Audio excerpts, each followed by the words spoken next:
So hi guys, nakapalit mi og fake sa Shopee and this one 256 mga around 800 naman siguro ni sa Shopee, but it's fake guys. And ang nakapait is dili pa ilisdan sa Shopee ang product kay it's because ang supposed to be duha ni kabuok ang mag-order, ang naabot usara siya. Yang mong report sa Shopee usara ang naabot, nya duha mong gibayaran. And then, pag human is among gigamit sa Insta X5 na mo, 360 camera, X5. And then, 20 minutes lang and then nakurap na dayon ang SD card nga 256.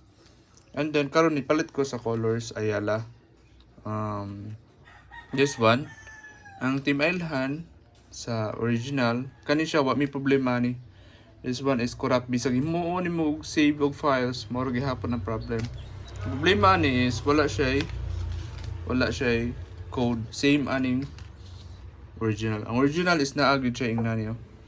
Free download, 1 year subscription or Rescue Pro. This one na siya code, and then I don't know if ma-use ninyo one, pero na siya ingna ni guys, and free to download here. Original gyud siya. And this one is original siya tan-awon guys, pero wala siya ingna to.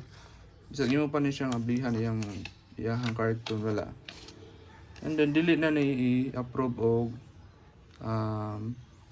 tawagan ibalik ang kwarta na mo from the Shopee, from the seller kay na kuha na daw. Tawagan ni nagamit 2 days na or 3 days mas siguro to maximum nga kailangan report. So dito na mo na ibawan pa after 3 days na. Sayang kayo, ayaw lang dyan magpalit og Shopee nga mga ingani SD card.